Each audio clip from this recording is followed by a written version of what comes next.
There's a lot of talk right now about America going to war, like we haven't been at war for the past 50 years. I was born in 1946. It makes me a boomer. And I was draft eligible for the Vietnam War. Fortunately, I didn't get drafted, didn't have to go. But I had a brother 2 years younger than me. He was 19 when he went to Vietnam. Like 58,000 others, he didn't come home.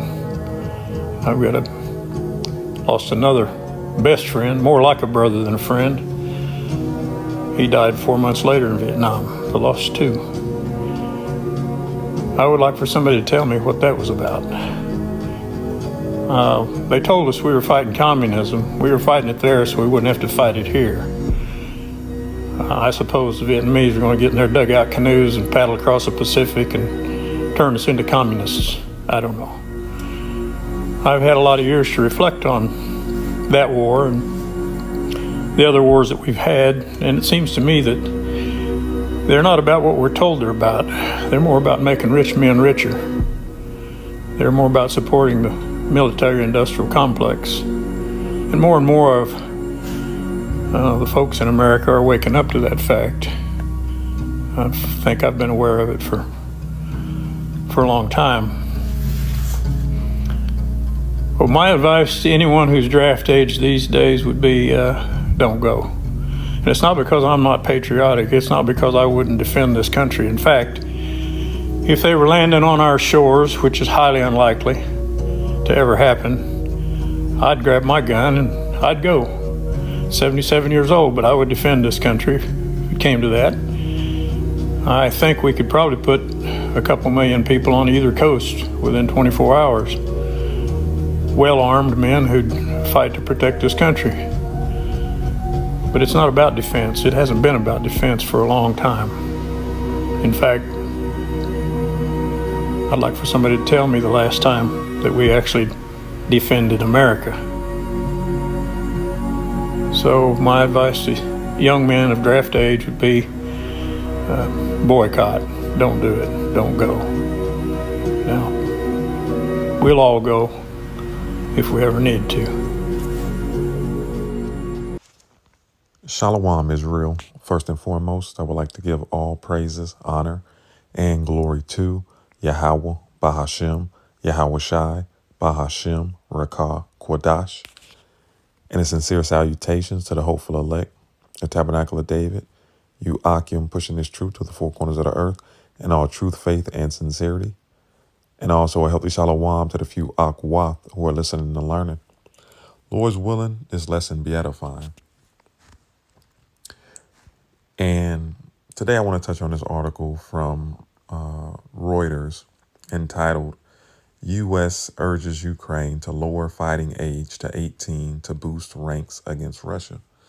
And we know through the media, they've been pushing the narrative that Ukraine is winning this war and they're putting up a valiant fight. But, we currently live in the age of information. Information is given to us at the drop of a dime, if we're looking and searching. And we know that Ukraine is losing this war, drastically. They don't stand a chance against Russia. And I want to touch on how the gentleman in the clip that I played prior spoke about how all these wars that have to do pertaining to America, Babylon the Great, they're not about defense. Okay? They're not about defense. They're not about defending America. It's always about going overseas, going to the East and fighting for democracy or whatever narrative, they paint when pertaining to war. And at the end of the day, war is all America knows, man. Since its inception.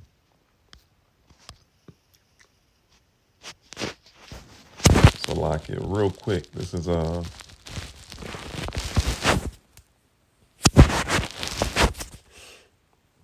the AI overview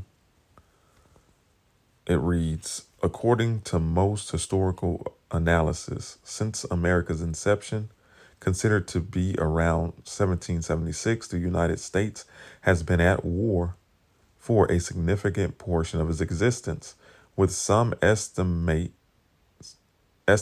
claiming that it has been involved in conflict for roughly 220 out of 240 years. And, you scroll down, you get, different estimates, 222 out of 239 years, so forth and so on. All right. And like I said, all America, Babylon, the Great knows is war because they've always been on the offensive. All right. And this is Micah chapter 2 and verse 2 in the NLT. It reads, when you want a piece of land, you find a way to seize it. When you want someone's house, you take it by fraud and violence. You cheat a man of his property, stealing his family's inheritance. Right. And this is exactly the MO of the American Edomite. They go into these other nations and they take what they want by force. All right. They find a way to seize it. Whether they make up a lie of you having weapons of mass destruction, whether they Gaddafi you, it's always something. And like I said before, we live in an information age.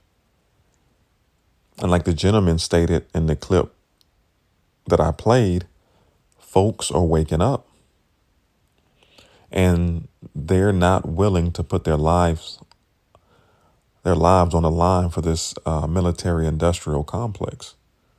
All right, to fight for the agenda of the wealthy.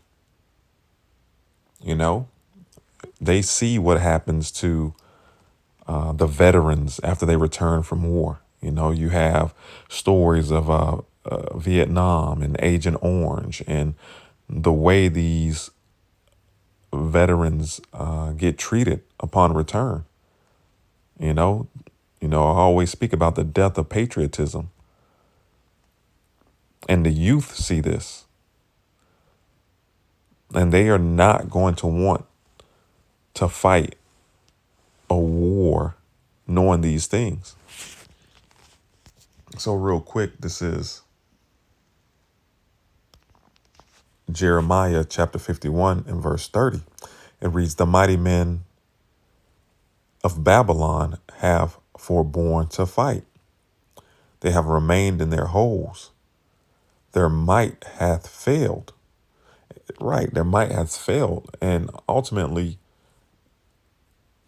it's like a fighter when he gets the fight knocked out of him. He gets hit so hard that he just loses the will to continue to fight. And with all the history and information and knowledge that, the youth is taking in, they understand these things. That just like the gentleman said in the video, that it's not worth it. Why go and fight another man's war? So it says, the mighty men of Babylon have forborne to fight. They have remained in their holes. Their might hath failed. They become as women. And that's literally and figuratively, they put all this poison in the food, lowering the testosterone of men. You have prominent leaders in the military that are of the alphabet community, men dressed as women, and just all type of confusion and nonsense. All right. It says they have burned her dwelling places. Her bars are broken. Right. There's no protection here. All right. This wallless, defenseless city. No defense, no missile defense systems. No, your troops don't want to fight for you.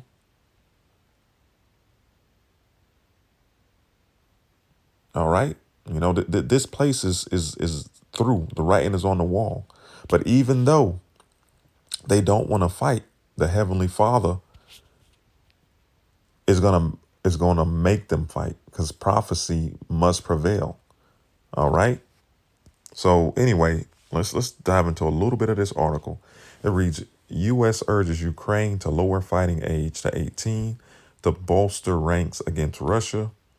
It says Ukraine should consider lowering the age of military service for its soldiers to 18 from 25, a senior U.S. administration official said on Wednesday, putting pressure on Kyiv to bolster its fighting forces in the country's war with Russia. Speaking to reporters, the official said Ukraine was not mobilizing or training enough new soldiers to replace those lost on the battlefield. The need right now is manpower, he said. The Russians are, in fact, making progress, steady progress in the east, and they are beginning to push back Ukrainian lines in Kursk. Mobilization and more manpower could make a significant difference at this time as we look at the battlefield today. All right, it says in April, Ukrainian President Volodymyr Zelensky signed into law legislation to lower the mobilization age from combat duty from 27 to 25, expanding the number of civilians the army could mobilize to fight under martial law, which has been in place since Russia launched its full-scale invasion in 2022. So as you see, he already lowered the age from 27 to 25. And if you were winning the war or making significant gains, you wouldn't have to do this. You wouldn't have to lower the age to recruit more men. And like I said, they just tried. They just you know spoke about trying to gather 160,000 more troops. So they're in dire needs of troops. But ultimately, what is this doing? Ultimately, this is escalating the point that NATO is going to have to get involved. America and its NATO allies are going to what? They're going to have to put troops on the ground in Ukraine, just like Russia is being aided by North Korea, with what 10 to 15,000 North Korean troops are aiding Russia in Ukraine. All right. So ultimately, this is what the Heavenly Father doing what he said he was going to do. This is Isaiah chapter 13 and verse 4. It reads, the noise of a multitude in the mountains, like as a great people, a tumultuous noise of the kingdoms of nations gathered together. The Lord Yahweh Bahashim Yahweh Shai of hosts mustereth the host of the battle. Right. The Lord is putting together conditions to muster the host of the battle, to gather all these nations and all their troops to the Middle East or West Asia, the valley of Yahweh Shaphat, okay? The valley of Yahweh's judgment, where this third world war is really going to heat up, all right? Keeping it short and sweet. So let's see, it says,